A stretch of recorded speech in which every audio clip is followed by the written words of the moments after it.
خانہ کعبہ کو کون اور کب تباہ کرے گا؟ رسول اللہ صلی اللہ علیہ وآلہ وسلم نے فرمایا کہ قیامت کی سب سے بڑی نشانی یہ ہے کہ ایک مرد مکہ میں داخل ہوگا جو کہ خانہ کعبہ کو گرا دے گا اور اس کے ٹکڑے سمندر میں پھینک دے گا۔ اس آدمی کی نشانی یہ ہے کہ وہ بسم اللہ الرحمن الرحیم۔ ناظرین، خانہ کعبہ اللہ کا گھر ہے اور اس کی حفاظت کی ذمہ داری بھی خود اللہ تعالیٰ نے لی ہے، لیکن یہ قیامت کی نشانیوں میں سے ایک نشانی ہے کہ ایک شخص خانہ کعبہ کو گرائے گا۔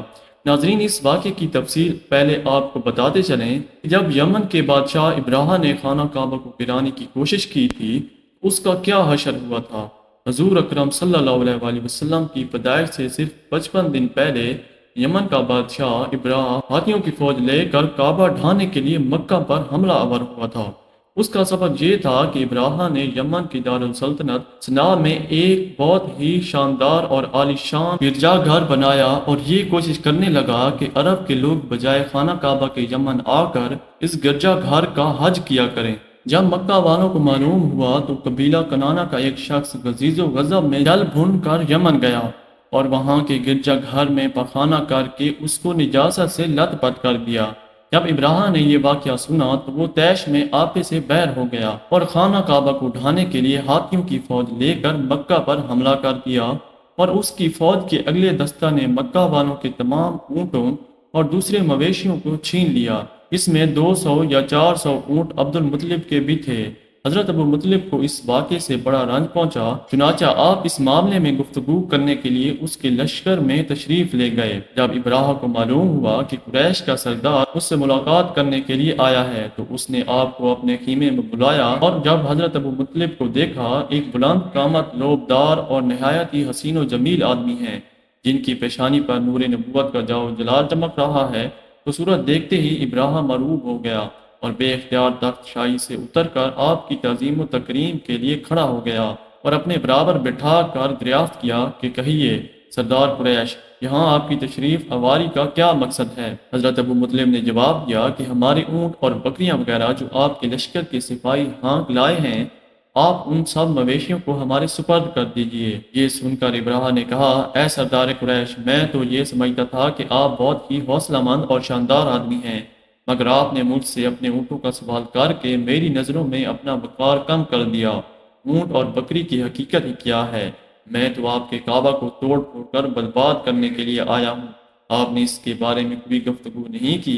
حضرت عبد المطلب نے کہا کہ مجھے تو اپنے اونٹوں سے مطلب ہے، کعبہ میرا گھر نہیں ہے بلکہ وہ خدا کا گھر ہے، وہ خود اپنے گھر کو بچا لے گا، مجھے کعبہ کی ذرا بھی فکر نہیں ہے۔ یہ سن کر ابراہا اپنی فرعونی لہجہ میں کہنے لگا کہ اے سردار مکہ، سن لیجئے، میں کعبہ کو ڈھا کر اس کی اینٹ سے اینٹ بجا دوں گا اور روئے زمین سے اس کا نام و نشان مٹا دوں گا، کیونکہ مکہ والوں نے میرے گرجا گھر کی بڑی بے حرمتی کی ہے، اس لیے میں اس کا انتقام لینے کے لیے کعبہ کو مسمار کر دینا ضروری سمجھتا ہوں۔ حضرت عبد المطلب نے فرمایا کہ پھر آپ جانیں اور خدا جانے میں آپ سے سفارش کرنے والا کون ہوتا ہوں۔ اس گفتگو کے بعد ابراہا نے تمام جانوروں کو واپس کر دینے کا حکم دیا اور عبد المطلب تمام اونٹوں اور بکریوں کے ساتھ لے کر اپنے گھر چلے آئے اور مکہ والوں سے فرمایا کہ تم لوگ اپنے اپنے مال مویشیوں کو لے کر مکہ سے باہر نکل جاؤ اور پہاڑوں کی چوٹیوں پر چڑھ کر اور دروں چھپ کر پناہ لو۔ مکہ والوں نے یہ کہہ کر پھر خود اپنے خاندان کے چند آدمیوں کو ساتھ لے کر خانہ کعبہ میں گئے اور دروازہ کا حلقہ پکڑ کر انتہائی بے قراری اور گریہ وزاری کے ساتھ دربار باری میں اس طرح دعا مانگنے لگے کہ اے اللہ، بے شک ہر شخص اپنے گھر کی حفاظت کرتا ہے، لہٰذا تو بھی اپنے گھر کی حفاظت فرما اور صلیب والوں اور صلیب کے بیچاریوں عیسائیوں کے مقابلہ میں اپنے اطاعت شاروں کی مدد فرما۔ حضرت عبد المطلب نے یہ دعا مانگی اور اپنے خاندان والوں کو ساتھ لے کر پہاڑ کی چوٹی پر چڑھ گئے اور خدا کی قدرت کا جلوہ دیکھنے لگے۔ ابراہا جب صبح کو کعبہ ڈھانے کے لیے اپنے لشکر جرار اور ہاتھیوں کے اقتدار کے ساتھ آگے بڑھا اور مقام مغمس میں پہنچا تو خود اس کا ہاتھی جس کا نام محمود تھا ایک دم بیٹھ گیا، ہر چند مارا اور بار بار للکارا مگر ہاتھی نہیں اٹھا۔ اسی حال میں غیر الہی ابابیلوں کی شکل میں نمودار ہوا اور ننھے ننھے پرندے جھنڈ کے جھنڈ جن کی چونچ اور پنجوں میں تین تین کنکریاں تھیں سمندر کی جانب سے حرم کعبہ کی طرف آنے لگے۔ ابابیلوں کے ان لشکروں نے ابراہا کے فوجوں پر اس زور و شور سے سنگ باری شروع کر دی کہ آن کی آن میں ابراہا کے لشکر اور اس کے ہاتھیوں کے پرخچے اڑ گئے ابابیلوں کی سنگ باری خداوند قہار و جبار کے قہر و غضب کی ایسی مار تھی کہ جب کوئی کنکری کسی فیل سوار کے سر پر پڑتی تھی تو وہ اس آدمی کے بدن کو چھیدتی ہوئی ہاتھی کے بدن سے پار ہو جاتی تھی۔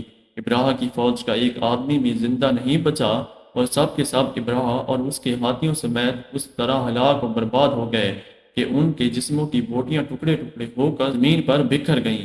چنانچہ قرآن مجید کی سورۃ فیل میں خداوند قدوس نے اس واقعے کا ذکر کرتے ہوئے ارشاد فرمایا، یعنی اے محبوب، کیا آپ نے نہ دیکھا کہ آپ کے رب نے ان ہاتھی والوں کا کیا حال کر ڈالا؟ کیا ان کے داؤں کو تباہی میں نہ ڈالا اور ان پر پرندوں کی ٹکڑیاں بھیجیں تاکہ انہیں کنکر کے پتھروں سے ماریں تو انہیں چبائے ہوئے بھوس جیسا بنا ڈالا۔ جب ابراہ اور اس کے لشکروں کا یہ انجام ہوا تو عبد المطلب پہاڑ سے نیچے اترے اور خدا کا شکریہ ادا کیا۔ ان کی اس کرامت کا دور دور تک چرچا ہو گیا اور تمام اہل عرب ان کو ایک خدا رسیدہ بزرگ کی حیثیت سے قابل احترام سمجھنے لگے۔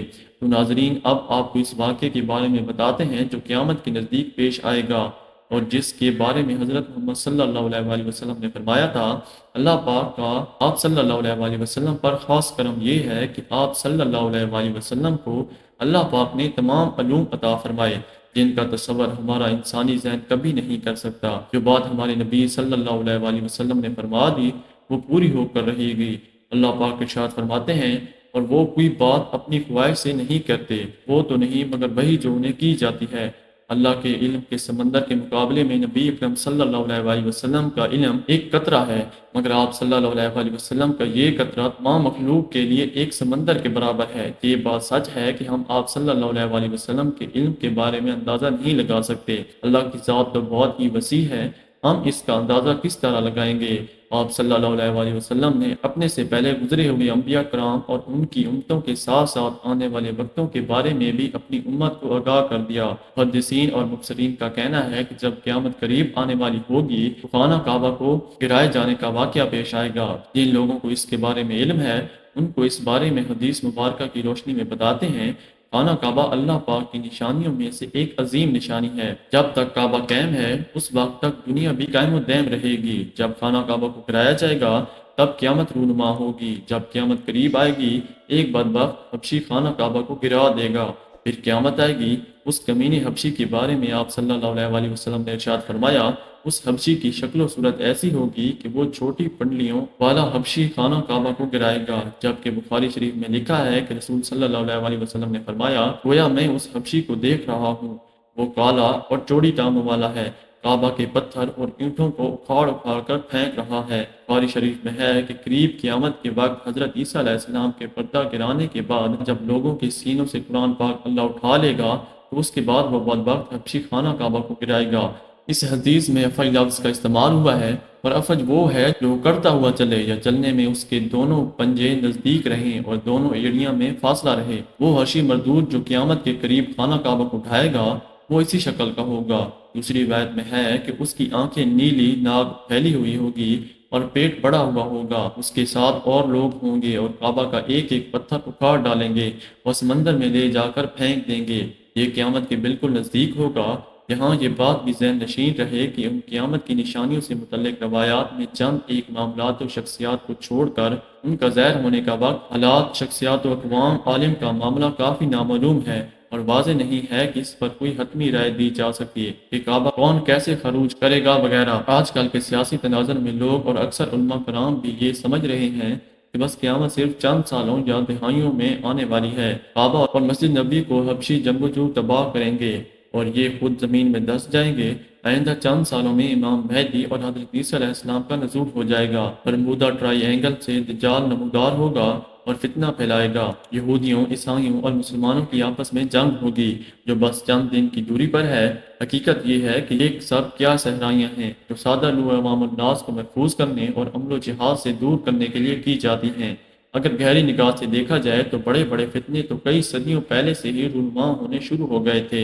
کتنے ہی لوگوں نے مہدی ہونے کا ڈرامہ رچایا، کتنی ہی دفعہ مسلمان یہود و نصارہ میں بڑی جنگیں ہوئیں، کتنی مرتبہ قبلہ اول فتح ہوا، کتنی مرتبہ قبلہ اول پر یہودیوں کا قبضہ رہا، کتنی مرتبہ دجال نما انسان پیدا ہوئے، ان کا ذکر قریب قیامت کے سلسلے میں نہیں ہوتا۔